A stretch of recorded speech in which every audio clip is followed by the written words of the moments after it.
하나님 말씀 사도행전 1장 6절부터 12절까지 말씀 보시겠습니다. 사도행전 1장 6절부터 12절까지입니다.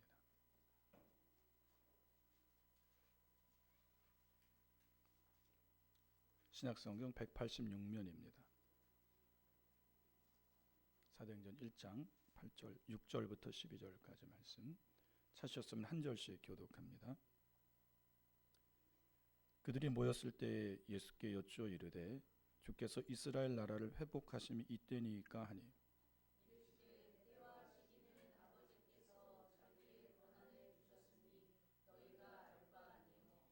오직 성령이 너희에게 임하시면 너희가 권능을 받고 예루살렘과 온 유대와 사마리아와 땅끝까지 이르러 내 증인이 되리라 하시니라.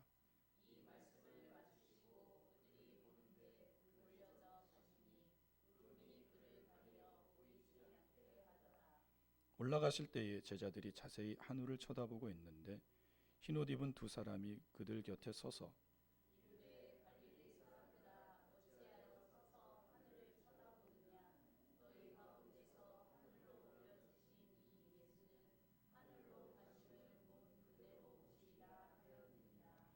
제자들이 감람원이라 하는 산으로부터 예루살렘에 돌아오니 이 산은 예루살렘에서 가까워 안식일에 가기 알맞은 길이라.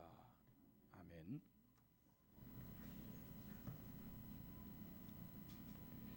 오늘 설교 제목은 당신에게는 성령이 임하셨습니까? 입니다. 오늘 설교를 들으시면서 나에게는 정말 성령이 임하셨는가?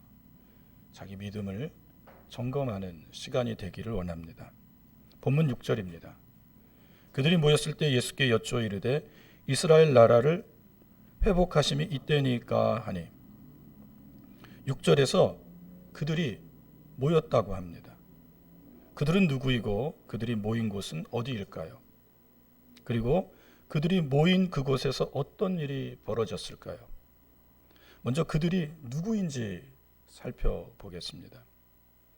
고린도전서 15장은 부활장입니다. 바울은 고린도전서 15장 5절 6절에서 부활하신 예수님이 먼저는 베드로에게 나타나셨고 후에는 12제자와 500여 형제들에게 일시에 나타나셨다고 밝히고 있습니다. 부활하신 예수님은 40일 동안 땅에 계시면서 예수님의 제자들에게 자신의 부활하신 몸을 보여주셨습니다. 그러다 한 번에 12제자와 500여 형제들에게 부활하신 예수님의 몸을 보여주신 때가 있었습니다. 6절에 그들은 바로 부활하신 예수님을 목격한 12제자와 500여 형제들입니다. 12제자와 500여 형제들은 예수님이 3년 동안 이 땅에서 전도해서 맺은 열매들, 성도들입니다. 물론 더 많은 사람들이 예수님을 믿고 따랐겠죠. 그러나 이들이 예수님을 믿고 따르는 핵심 제자 계층들입니다. 12제자는 예수님을 따르는 핵심 제자이며 500여 형제들은 예수님을 믿고 따르는 성도들입니다. 예수님은 부활하신 자신의 몸을 12제자와 예수님을 믿는 500명의 성도가 모였을 때 일시에 보여주셨습니다. 이들이 모였을 때 어떤 일이 벌어졌습니다. 어떤 일이 벌어졌을까요? 본문 9절입니다. 이 말씀을 마치시고 그들이 보는데 올려져 가시니 구름이 굴을 가려 보이지 않게 하더라. 12제자와 500명의 성도들이 모였을 때 예수님이 하늘로 승천하신 일이 벌어졌습니다. 예수님이 하늘로 승천하셨던 곳은 예수님이 오셨던 곳, 고향인 하나님 나라 천국으로 다시 돌아가셨음을 말하는 것입니다. 다시 귀향하신 거예요. 그렇다면 12제자와 500여 성도들이 모여있는 곳, 예수님이 하늘로 승천하신 곳은 어디일까요? 본문 12절입니다. 제자들이 감람원이라 하는 산으로부터 예루살렘에 돌아오니 이 산은 예루살렘에서 가까워 안식일에 가기 알맞은 길이라. 12제자와 500명의 성도가 모였을 때 예수님이 승천하신 곳은 감람원이라 하는 감람산입니다. 감람산은 예루살렘에서 가까워 안식일에 가기 알맞은 길이라고 합니다. 안식일에 가기 알맞은 길, 이 무슨 뜻일까요? 유대인의 안식법은 안식일에는 일하지 말고 쉬라는 법입니다. 안식일에 안식하지 않고 일하면 그것은 죄입니다. 구약의 율법은 이런 사람을 돌로 쳐서 죽이라고까지 명령했어요. 유대인들은 안식일에 지켜야 할 법을 613개를 만들었습니다. 613개 중 어느 하나라도 어기면 그는 안식일법을 어긴 자가 되며 죄인이 되는 것입니다. 예를 들면 이런 것입니다. 안식일에 거울을 보는 죄가 아닙니다. 여러분, 우리가 아침에 다 교회에 나오려고 거울 보고 단장했잖아요. 그런데 거울을 보다가 자기 머리에 흰머리가 난 것을 보고 뽑으면 그건 죄입니다. 일을 했다는 것입니다. 안식일에 밥을 지어 먹기 위해 불을 피우면 그것 또한 죄입니다. 그래서 안식일 전에 모든 것들을 다 식사까지도 준비해 놓아야 합니다. 안식일법 중에 하나가 안식일에 움직일 수 있는 거리에 관한 율법 조항입니다. 유대인들은 안식일에 걷는 거리를 제한해 놓았습니다. 그 거리는 2km입니다. 안식일에 2km 이상 걸으면 일한 것으로 간주되어 그것은 죄가 되는 것입니다. 감람산은 예루살렘과의 거리가 2km 이내에 있었습니다. 감람산이라는 이름은 그 산에 감람나무가 많이 있어서 붙여진 이름입니다. 감람산에는 예수님이 십자가에 죽기 직전 3번 기도하셨던 겟세마네 동산이 있습니다. 겟세마네, 기름 짜는 틀이라는 뜻이죠. 큰 연자맷돌이 있어서 그것을 말과 소가 물리는 겁니다. 그러면 그 감람이 으깨지면서 거기서 기름이 짜내는 것이죠. 겟세마네는 감람나무의 감람류를 짜는 틀이죠.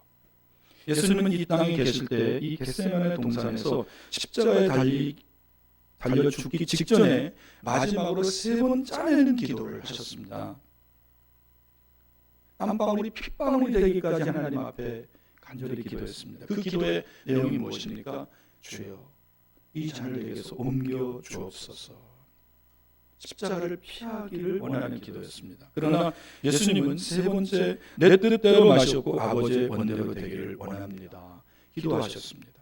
그리고 하나님의 뜻에 순종하셔서 십자가의 죽음을 받아들이셨습니다.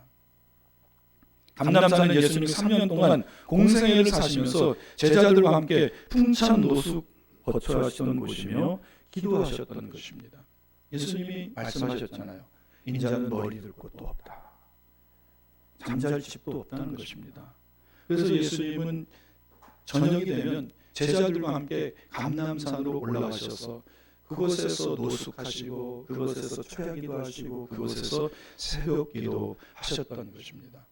그리고 안식일이 되면 안식법에 저촉되지 않고 예루살렘 성전으로 가셔서 안식일을 지키신 것입니다. 2km가 넘으면 또 바리새인 제사장들이 시비를 걸어요. 예수님이 뱀처럼 지혜롭게 비둘기처럼 순결하게 율법을 지켜가면서 이 모든 일을 하시는 것입니다. 이 감람산에서 예수님은 12제자와 500명의 성도들이 보는 앞에서 오셨던 곳 하나님 나라로 다시 돌아가셨습니다. 그래서 예수님이 승천하시는 이 감람산으로 승천하시는 거예요. 다시 재림하시는 것입니다. 오셨던 곳으로 올라가셨던 곳으로 다시 내려오는 것이죠. 예수님이 아직 하늘로 승천하시기 전에 제자들은 예수님께 무언가를 여쭈었습니다. 그 질문은 주님이 이스라엘 나라를 회복하심 이때입니까? 라는 질문입니다. 왜 제자들은 예수님께 이 질문을 했을까요? 그 당시 유대는 로마의 식민지로 있었습니다. 모든 유대인들의 열망은 로마의 식민지에서 해방되는 것입니다. 꿈에도 소원은 해방입니다. 그래서 안식일에 마음껏 모든 유대인들이 올라가 하나님 앞에 예배드리는 것. 왜 제자들은 예수님께 이 질문을 했을까요? 그때 여러분, 그 유대인들 중에 많은 사람들이 열심당원에 가입했습니다. 열심당원은 유대 독립을 위해 숨어서 로마에 항거하는 지하 독립 단체입니다. 학자들에 의하면 예수님의 제자 중 4명의 제자가 열심당원이었다고 합니다. 그중 베드로가 또 가룟 유다가 속해 있습니다. 가룟 유다가 왜 예수님을 배신했을까요? 가룟 유다는 예수님에게 굉장한 기대감이 있었습니다. 저분이야말로 유대를 로마에서 독립시켜 줄 분이다. 그리고 로마에서 유대를 독립시켜 주면 나는 그분의 나라에서 좋은 자리를, 요직을 차지할 것이다. 그러나 예수님과 함께 다니면서 그분이 정치적 메시아가 아님을 그가 깨달은 것입니다. 그래서 실망했습니다. 실망한 그 마음에 마귀가 들어가서 예수님을 팔 마음을 주었던 것이죠. 베드로 역시도 열심당원입니다. 왜 예수님이 하늘로 승천하시기 직전에 제자들은 유대 독립이 지금인지 여쭈었을까요? 예수님이 살아계실 때 많은 사람들이 예수님의 행하신 기적을 보고 예수님을 많이 따랐습니다. 그렇다면 죽으셨다가 부활하신 예수님을 사람들이 본다면 더 많은 사람들이 예수님을 따랐을 것입니다. 이 자명한 사실로 미루어 볼 때 주께서 이스라엘 나라를 회복하심이 이때입니까? 하는 제자들의 질문 속에는 2가지 숨은 뜻이 있습니다. 예수님, 저희가 예수님의 부활을 소문내면서 더 많은 열심당원을 모집하겠습니다. 그때 주님이 이렇게 우리 앞에 나타나 주세요. 그리고 주님이 우리의 왕이 되셔서 로마를 물리쳐 주세요 하는 마음이 하나 있습니다. 제자들에게는 또 하나의 마음이 있습니다. 이 마음이 제자들의 진짜 마음입니다. 그 마음은 주님을 앞장세워 로마를 물리치고 주님이 왕이 되었을 때 한 자리씩 차지하겠다는 마음입니다. 제자들은 예수님을 따라다니면서 누가 큰가 하는 문제로 싸웠습니다. 그때 예수님은 너희 중에 섬기는 자가 큰 자라고 말씀하셨습니다. 이것이 하나님 나라의 법칙입니다. 세상 나라는 섬김을 받은 자가 큰 자이지만 하나님 나라는 섬기는 자가 큰 자입니다. 예수님도 큰 자로서 죄인들을 섬기셨고 죄인들을 위해 죽으셨습니다. 우리 예수방주교회 안에 하나님 나라의 법칙이 이루어지기를 소원합니다. 우리가 정말로 서로 섬기는 자가 되어서 하나님이 보실 때는 그 섬기는 자가 큰 자입니다. 하나님의 나라에서 큰 자가 되시기를 축복합니다. 제자들은 주님이 왕이 되시면 주님 좌우편에 내 아들을 앉혀달라고 부탁한 야고보와 요한의 어머니에게 몹시 화를 냈습니다. 여러분, 누가 제일 화를 냈을까요? 베드로입니다. 베드로는 명실상부하게 예수님의 수제자입니다. 그렇다면 예수님의 우편 자리는 자기 자리입니다. 오직 주님 나라 임하시면 높은 자리 한 자리씩 차지하고야 말겠다는 야욕이 그 마음에 숨어 있었습니다. 정치욕, 명예욕, 물욕, 성적인 욕망을 다 채울 수 있는 것은 권력입니다. 그래서 사람들이 돈과 명예를 차지하면 마지막에는 정치를 하고 권력에 도전하는 것입니다. 그거 차지하면 돈, 명예, 성욕, 물욕 다 채워집니다. 제자들은 자기들의 숨은 욕망을 예수님께 숨기지 않았습니다. 그런데 예수님은 제자들이 원하는 대답을 해주지 않으십니다. 본문 7절입니다. 이르시되 때와 시기는 아버지께서 자기의 권한에 두셨으니 너희가 알 바 아니요.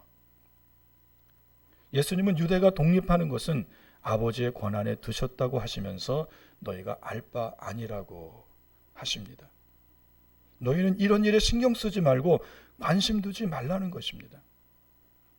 이 말씀 속에는 너희가 해야 할 일을 하라는 말씀이 숨어 있습니다. 예수님은 이렇게 말씀하시는 것입니다. 내가 이제 너희가 해야 할 일을 가르쳐 주겠으니 너희는 지금부터 그 일에 관심을 쓰라는 말씀입니다. 예수님이 제자들에게 가르쳐 주시는 제자들이 해야 할 일은 무슨 일일까요? 사도행전 1장 8절입니다. 오직 성령이 너희에게 임하시면 너희가 권능을 받고 예루살렘과 온 유대와 사마리아와 땅끝까지 이르러 내 증인이 되리라 하시니라. 제자들이 해야 할 일, 제자들이 관심을 써야 할 일은 예루살렘과 온 유대와 사마리아와 땅끝까지 이르러 주님의 증인이 되는 일입니다. 주님의 증인 되라. 어떤 주님의 증인이 되라는 말씀일까요? 증인의 영어 단어는 위트니스입니다. 위트니스는 법정 용어로서 목격한 것인 본 것과 들은 것을 사실 그대로 말하는 사람입니다. 예수님은 제자들에게 너희들은 내 증인이 되라고 말씀하셨습니다.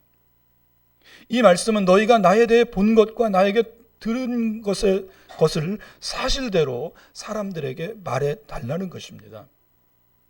예수님은 누구에게 예수님에게 일어난 사실에 대해 말해 달라고 부탁하십니까? 먼저는 예루살렘 사람들입니다. 그리고 온 유대 사람들에게, 사마리아 사람들과 땅끝에 사는 사람들에게까지 가서 예수님에게 일어난 이 사실을 본대로 또 예수님께 들은 대로 말해달라고 부탁하시는 것입니다. 그래서 마태복음 28장 20절에는 너희는 가서 모든 족속으로 제자를 삼아 아버지와 아들과 성령의 이름으로 세례를 주라는 것입니다. 바로 예수님이 이것을 제자들에게 부탁하시는 것입니다. 우리도 제자들처럼 주님께 우리의 관심을 기도합니다. 주여, 이 힘든 시간이 언제 끝나겠습니까? 우리의 이 현실의 고통이 끝나는 것에 많은 관심을 가지고 기도합니다. 또 여러분의 많은 기도 제목을 가지고 하나님 앞에 올라옵니다. 가정의 문제, 남편의 문제, 자녀의 문제, 사업의 문제, 또 건강의 문제. 그러나 예수님은 너희는 먼저 그의 나라와 의를 구하라. 그리하면 이 모든 것을 너희에게 더하시겠다고 말씀하셨습니다. 제자들에게 하는 말은 이거예요. 너희가 그 독립의 날이 언제인지는 너희가 알 바가 아니고 너희는 오직 내가 너에게 부탁한 이 일을 해줘라. 하나님의 나라를 이 땅에서 더 크게 하고 번성하게 하라. 여러분, 우리의 관심이 먼저 이것이기를 주님의 이름으로 축복합니다. 먼저 이 하나님의 관심을 가지고 기도하며 나가시기를 바랍니다. 그러면 하나님이 우리의 모든 것들을 덤으로 이루어 주시겠다는 거예요. 하나님의 나라와 하나님의 의를 구하는 것이 무엇일까요? 이사야 11장 9절 하반절입니다. 물이 바다를 덮음같이 여호와를 아는 지식이 세상에 충만할 것임이니라. 하나님의 나라를 구한다는 것은 세상 모든 사람들이 다 여호와를 아는 지식이 충만해지는 것입니다. 여호와를 아는 지식은 하나님이 죄인들을 위해 행하신 그 일을 아는 것입니다. 바로 예수님이 제자들에게 부탁하신 일, 예수님에게 일어난 사실을 충만히 알고 예수님을 믿게 하는 것입니다. 제자들이 예수님에게 일어난 사실에 대해 증인이 되어 증언하는 말은 무슨 말일까요? 사도행전 2장 23절 24절입니다. 그가 하나님께서 정하신 뜻과 미리 아신 대로 내준 바 되었거늘 너희가 법 없는 자들의 손을 빌려 못 박아 죽였으나 하나님께서 그를 사망의 고통에서 풀어 살리셨으니 이는 그가 사망에 매여 있을 수 없었음이라. 사도행전 2장 32절입니다. 이 예수를 하나님이 살리신지라 우리가 다 이 일의 증인이로다. 제자들이 예수님에게 일어난 사실에 대해서 증인이 되어 해야 할 말은 너희가 빌라도의 권한을 빌려 예수님을 십자가에 못 박아 죽인 일입니다. 이 말은 당시 종교 지도자들인 대제사장과 바리새인 서기관들에게 하는 말입니다. 이들이 로마가 유대 총독으로 파견한 빌라도의 권세를 이용하여 예수님을 십자가에 못 박아 죽였습니다. 또 제자들이 예수님에 대해 증거해야 할 말은 하나님이 예수님을 죽은 자 가운데서 사흘 만에 다시 살리신 일입니다. 부활 사건입니다. 제자들은 죽은 예수를 하나님이 살리신 일에 대해 우리가 다 증인이라고 말했습니다. 우리가 죽은 예수님도 보았고 부활하신 예수님도 보았다라고 말하는 것입니다. 우리는 이 일의 증인입니다 라고 말합니다. 예수님에 대한 이 증언까지는 제자들의 생명에는 아직 지장이 없습니다. 왜냐하면 예수님이 부활하셨다는 소문이 났을 때에 대제사장들은 이미 손을 써놓았습니다. 그들은 예수님의 무덤을 지키던 경비병들에게 돈을 많이 주고 빌라도에게 한밤중에 예수의 제자들이 무덤에 와서 시신을 훔쳐갔다고 말하라고 시켜놓았습니다. 경비병들은 빌라도에게 그렇게 말했고 이 말은 금방 예루살렘 전역에 퍼졌습니다. 그래서 제자들의 예수님이 부활하셨다는 말에 대해 제사장들은 그리 신경 쓰지 않았습니다. 오히려 제사장들에게는 제자들을 거짓말쟁이로 만들 수 있는 절호의 기회였습니다. 예수님의 12제자와 500여 이 성도들 외에는 예수님의 부활을 본 사람이 없습니다. 다른 모든 절대 다수의 유대인들은 예수님의 부활을 못 봤어요. 그래서 대제사장들이 우기면 제자들은 거짓말쟁이가 될 수 있습니다. 또 그러나 제자들은 예수님에 대해 자기들의 생명이 위험한 증언을 했습니다. 그야말로 제자들이 자기들의 목을 걸고 예수님에 대해 증언해야 할 말이 있습니다. 사도행전 2장 36절입니다. 그런즉 이스라엘 온 집은 확실히 알지니 너희가 십자가에 못 박은 이 예수를 하나님이 주와 그리스도가 되게 하셨느니라 하니라. 이스라엘 온 집은 이스라엘 온 백성을 말합니다. 제자들은 온 이스라엘 백성들에게 너희가 죽인 예수를 하나님이 주와 그리스도가 되게 하셨다고 증거했습니다. 이 말은 당시 예수님을 빌라도의 권세를 이용해 죽인 종교 지도자들에게는 충격이었습니다. 이들이 예수님을 십자가에 죽인 이유가 바로 이 말 때문입니다. 예수님은 살아 계실 때에 자신을 하나님이 보내신 자요 하나님의 아들이며 자기가 그리스도 메시아라고 말씀하셨습니다. 대제사장과 바리새인 서기관들은 예수님의 이 말씀을 듣고 예수님을 신성모독하는 자로 생각했습니다. 그리고 이런 말을 하는 자는 반드시 죽여야 한다고 생각하며 그때부터 예수님을 죽일 모의를 하기 위해서 은밀히 모이기 시작했던 거예요. 그런데 지금 예수의 제자들이 나와서 죽은 예수를 하나님이 살려내셨고 하나님이 그 예수를 주와 그리스도로 삼았다고 말하고 있습니다. 이 말은 제사장들로서는 결코 묵과할 수 없는 말입니다. 백성들이 제자들의 이 말을 듣고 믿는다면 자기들은 하나님의 아들이며 그리스도인 예수를 죽인 자가 되기 때문입니다. 그래서 그 제자들을 자기들의 법정 앞에 또 데리고 와서 너희 다시는 예수를 전하지 마라. 예수를 하나님이 주와 그리스도가 되겠다는 이 사실을 사람들에게 말하지 마라. 그 말하면 내가 죽이겠다라고 제사장들이 엄포를 왔습니다. 그때 하나님 앞에서 내가 너희 말을 들어야 하는지 하나님의 말씀을 들어야 하는지 너희는 판단해 보라 하고 담대하게 나갔습니다.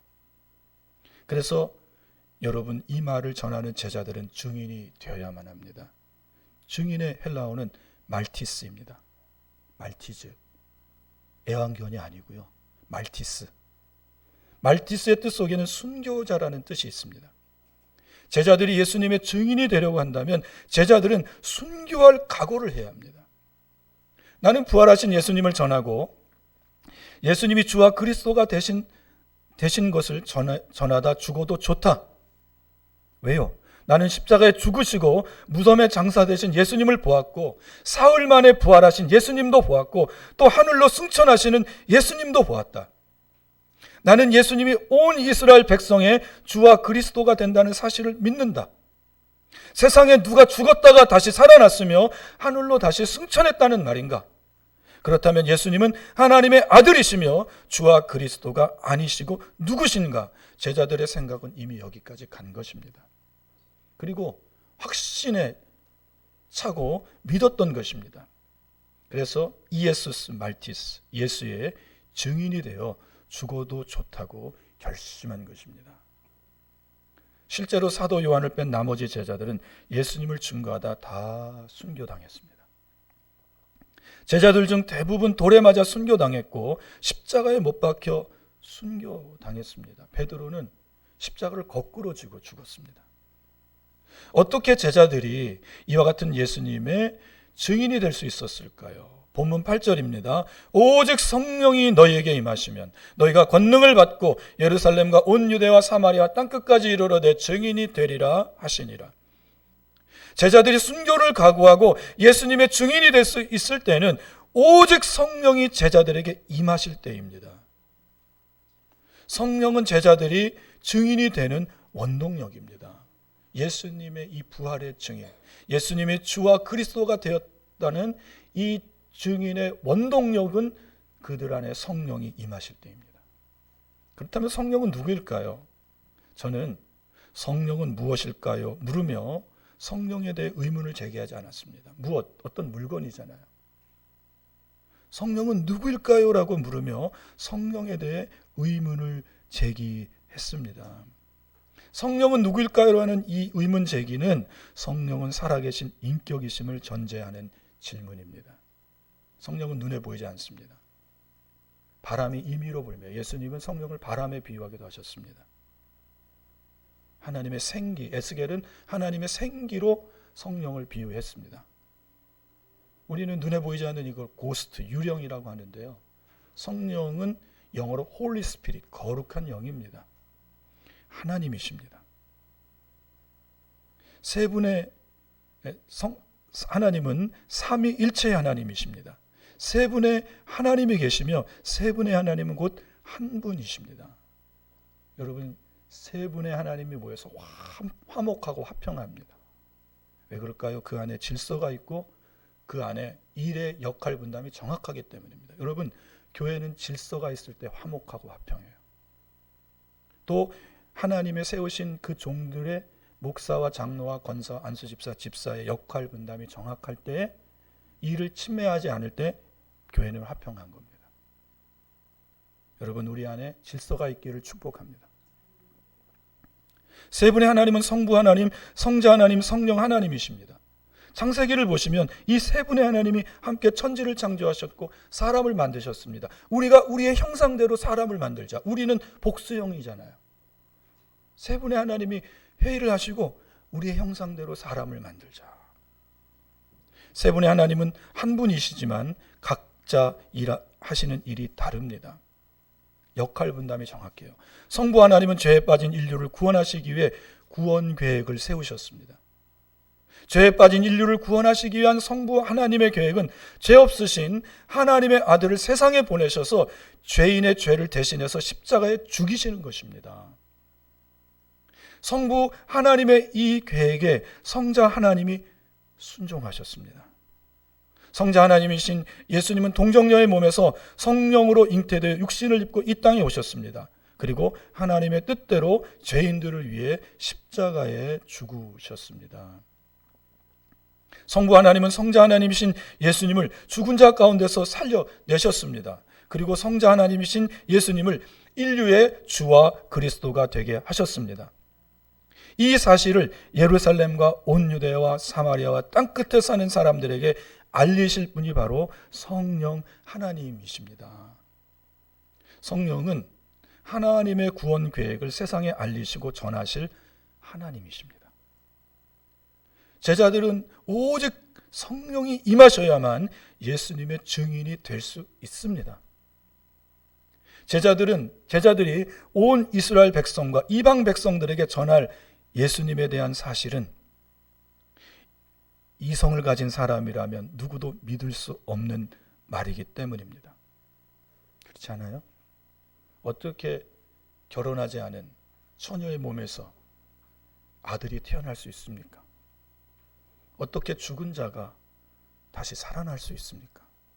이성을 가진 사람이라면 여러분, 들어도 믿지 못할 말입니다. 그래서 성령이 임하셔야 하는 거예요. 제자들이 예수님에 대해 말하기 시작하면 제자들은 미친 사람 취급받을 수 있습니다. 아니, 제자들은 미친 사람 취급받았습니다. 사도행전 2장을 보시면 제자들이 기도할 때 성령이 임하셨습니다. 오순절 마가다락방에서. 이제 다음 한번 보겠는데요. 500명에서 120명만 남았어요. 이게 핵심 그룹입니다. 이들이 10일 동안 마가다락방에서 기도할 때, 오순절 때에 성령이 임하셨습니다. 성령 충만함을 받은 제자들은 각기 방언으로 말하기 시작했습니다. 거기에 14개 나라 사람들이 각기 자기 나라 언어로 제자들이 하는 말을 들었습니다. 왜 14개 나라 사람, 더 많은 나라 사람들이 왔는데요. 이때 유월절이 시작됐거든요. 유월절이 지나고 오순절을 맞이하는데, 유월절 때는 모든 유대인들, 디아스포라, 세상 속에 흩어져 있던 유대인들은 다 예루살렘으로 올라와야 합니다. 그리고 하나님을 믿는, 유대교를 믿는 수많은 그 순례객들이 예루살렘에 와요. 예수 시대의 예루살렘이라는 책을 보면 이때 6월절에 200만 명 정도가 운집했다고 합니다. 엄청나게 온 거죠. 그 성령이 임하니 방언으로 말하기 시작했고, 방언으로 말할 때 각 14개 나라 사람들이 각자 자기 나라 말로 다 듣는 것입니다. 신기한 거죠. 여러분, 제자들이 성령 받고 했던 말은 다른 말이 아닙니다. 그들이 자기 나라 말로 들었던 말은 바로 예수님이 제자들에게 부탁하신 예수님에게 일어난 사실에 관한 그 말입니다. 이에 사람들은 이들이 세술에 취하였다고 조롱했습니다. 이는 미쳤다는 말입니다. 그들이 가만히 자기 나라 말로 방언하는 말로 들어보니까 제자들이 예수님에 대해 말을 합니다. 예수님은 동정녀의 몸에서 태어났고, 예수님은 우리의 죄를 위하여 십자가에 죽으셨고, 그 예수를 하나님이 죽은 자 가운데서 다시 살려내셨고, 그 예수는 다시 40일 만에 승천하셨고 이 세상에 올 것이며, 그분이 바로 우리가 믿어야 할 메시아 주와 그리스도다. 이 말을 듣는 사람들이 좀 미쳤다. 여러분, 왜 미쳤다고 했을까요? 세상에 죽었다가 살아난 사람은 아무도 없거든요. 정신이 온전한 사람이라면 그들이 말하는 모든 말들을 미친 말로 생각하는 거죠. 그러나 제자들에게 성령이 임하시자 제자들이 이렇게 변했습니다. 성령이 임하시기 전에 제자들은 예수님에 대해 일어난 사실에 대해 증인이 되는 것을 두려워했습니다. 왜냐하면 증인이 되면 바로 잡아다가 옥에 가두고 죽이기 때문에. 제자들은 예수님에게 일어난 사실을 다 목격했지만 사람들은 예수님에게 일어난 일을 보지 못했습니다. 오직 제자들의 말로써 사람들을 믿게 해야 했습니다. 이것이 제자들이 두려워했던 이유입니다. 아무리 진리를 말해도 듣는 사람이 믿어주지 않는다면 그거 허무한 말이 되는 것입니다. 허망한 말이 되는 거예요. 미쳤다 한마디로 끝나는 겁니다. 그런데 성령이 임하시면 제자들에게 권능이 임하신다고 하십니다. 권능의 헬라어는 디나미스입니다. 디나미스는 힘이라는 뜻이고 특별히 이적을 행할 수 있는 능력이라는 뜻입니다. 예수님이 세례 요한에게 세례 받으시고 땅으로 올라오실 때 하늘이 열렸고 비둘기 같은 성령의 형상이 예수님에게 임하셨습니다. 그때부터 예수님 안에는 디나미스, 성령의 권능이 임하셨습니다. 예수님은 성령의 권세로 귀신을 쫓아내셨고 예수님은 성령의 능력으로 병든 자를 고치셨습니다. 그때 모여든 사람들에게 예수님은 성령으로 천국을 설교하셨습니다. 그렇게 믿고 따른 사람이 500명이에요. 물론 많은 사람들이 더 있겠죠.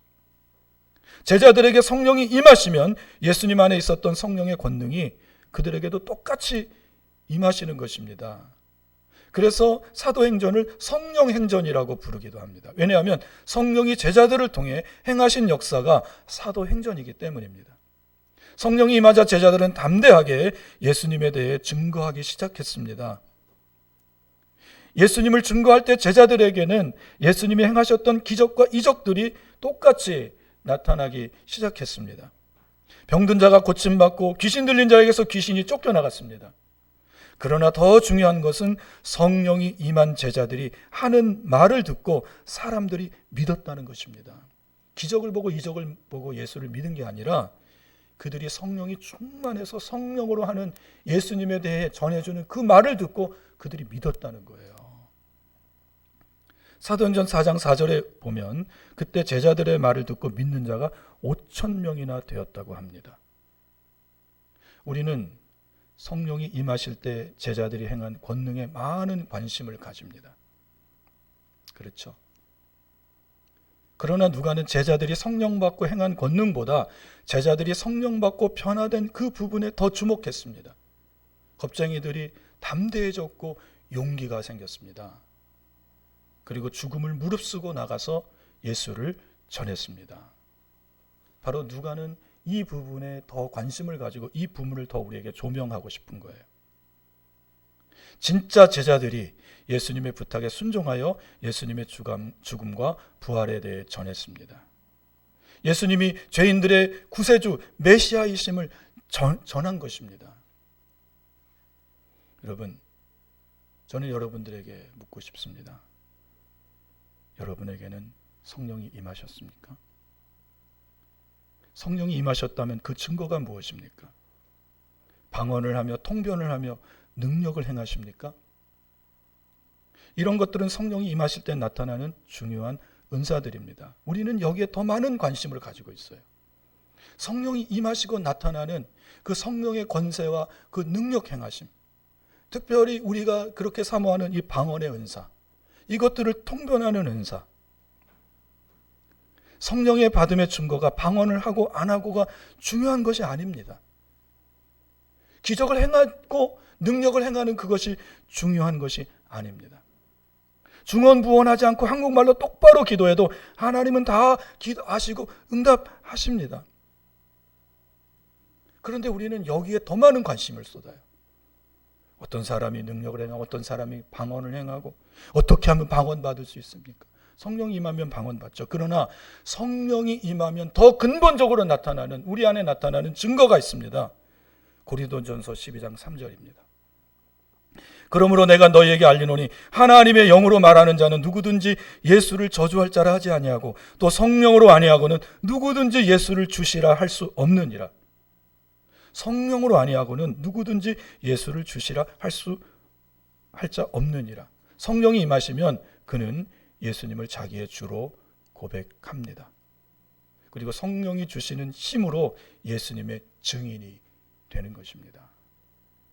계속 말씀드립니다. 방언 못해도 좋아요. 기적과 권세, 능력 여러분 안 나타나도 좋아요. 그러나 정말로 내 안에 예수 그리스도에 대한 확신한 믿음이 있는 것, 그것이 문제입니다. 여러분 점검하십시오. 여러분은 예수님을 하나님의 아들로 믿으십니까? 그분이 나의 죄를 위하여 십자가에 죽으시고 하나님이 그 아들을 살려내시고 우리의 주와 그리스도가 되게 하셨다는 이 사실을 믿으십니까? 제자들은 성령이 임하시니 예수님에 관한 이 말을 하기 시작합니다. 이 일은 진실로 사실이라고 목숨을 걸고 생명을 담보하고 전하기 시작합니다. 그러나 우리는 예수님에 대해 전했던 제자들과 입장이 다릅니다. 제자들은 직접 예수님의 일어난 사실에 대해 다 목격했습니다. 그러나 우리는 2000년이 지나 제자들이 예수님에 대해 전한 말을 믿고 전합니다. 그 5,000명의 무리에 우리가 속한 거예요. 우리의 이성과 상식과 합리적인 사고로는 받아들일 수 없는 내용들입니다. 그러나 성령이 임하시면 예수님에 대해 전하는 말을 우리는 그대로 믿습니다. 이게 성령이 임한 증거입니다, 여러분. 예수님에 대해서 그대로 다 믿어져요. 성령이 내 안에서 감동을 주시고 감화를 주시며 역사하는 것이죠. 그리고 성령께서 주시는 디나미스, 권능으로 나가 사람들에게 예수님에 대해 전하기 시작합니다. 여러분, 바로 이것이 전도입니다. 고린도전서 1장 21절입니다. 하나님의 지혜에 있어서는 이 세상이 자기 지혜로 하나님을 알지 못하므로 하나님께서 전도에 미련한 것으로 믿는 자들을 구원하시기를 기뻐하셨도다. 하나님이 전도할 때 가장 쉬운 방법은 천사를 세계 각국에 보내는 것입니다. 만방에 보내는 거예요. 그리고 부활하신 예수님을 직접 보여주시는 것입니다. 그러면 예수 믿을 사람들이 많겠죠. 그러나 하나님은 전도에 미련한 것으로 믿는 자들을 만드시고 구원하신다고 하십니다. 여러분, 주님이 직접 말씀하셔요. 전도는 미련한 거다. 왜 전도가 미련한 겁니까? 전도 어떻게 합니까? 전도는 말로 하는 것입니다. 우리에게 성령의 권세와 능력이 있어서 막 우리도 제자들처럼 그 기적이 나타난다면 여러분 예수 믿겠죠. 그런데 그 사람 정말 주의해야 돼요. 그 사람이 2단이 되고 3단이 되잖아요. 여러분 그 2초석 그 방언하는 개들도 방언한다고. 그분 여러분 2단으로 이렇게 사람들이 보잖아요. 많은 그 능력이 나타났던 사람들, 박태선 씨, 장로. 여러분, 정말로 우리가 사모해야 하는 것은 이 기적과 이 능력이 아닙니다. 정말 예수님을 믿고 나가서 말로써 전도할 수 있기를 주님의 이름으로 축복합니다. 말로써 전도하는 우리에게 성령이 임해야 합니다. 고린도전서 2장 4절 5절입니다. 내 말과 내 전도함이 설득력 있는 지혜의 말로 하지 아니하고 다만 성령의 나타나심과 능력으로 하여 너희 믿음이 사람의 지혜에 있지 아니하고 다만 하나님의 능력에 있게 하려 하였노라. 바울은 전도할 때 설득력 있는 지혜의 말로 하지 않았다고 합니다. 바울은 말주변이 없는 사람이에요. 그렇다고 여러분, 그가 말에 논리가 없고 힘이 없는 것이 아닙니다. 그는 당시에 지성인이고 최고 학문에 하는 자의 제자였습니다. 그 말은 논리가 있고 논리가 정연하고 힘이 있었습니다. 그런데 바울은 자기 안에 있는 이 논리력, 설득력으로 전도하지 않았대요. 오직 성령의 나타남과 능력으로 했다고 합니다. 이 말은 오직 성령을 의지하고 전도했다는 거예요. 그래서 바울은 전도할 때 다른 말 하지 않습니다. 오직 십자가에 달리신 예수 그리스도만을 전하고 증거하는 거예요. 부활하신 주님을 전하고 증거하는 것입니다. 성령이 임한 사람은 사도행전의 제자들처럼 예수님의 증인이 됩니다. 성령이 임한 사람은 예수님이 하나님의 아들이심과 예수님이 죄를 위해 십자가에 죽으셨고 하나님이 살리셨고 하나님이 예수님을 이스라엘과 이방인의 주와 그리스도로 삼은 것을 믿고 증거합니다. 마지막 때에는요, 우리는 이 시험을 받게 될 것입니다. 너 예수 믿을래? 죽어도 예수 믿을래? 성령이 임한 사람은 죽음을 각오하고 나는 예수를 믿습니다. 그분은 하나님의 아들이십니다. 그분은 나의 죄를 위하여 십자가에 죽어주셨고 하나님이 그분을 살리셨고 그분을 나의 주와 그리스도가 되게 하셨습니다. 이 말하고 마지막에 죽어요. 말티스, 순교자 되는 것입니다. 오직 성령께서 주시는 확신과 능력 가운데서 예수님을 믿고 예수님을 증거하고 전도하다가 죽는 것이 사도이고 제자입니다. 저는 설교 처음 시작할 때 했던 질문을 여러분에게 다시 끝으로 하면서 설교를 마치겠습니다. 이 말씀을 듣는 우리 사랑하는 성도님들에게는 성령이 임하셨습니까? 기도하겠습니다. 아버지,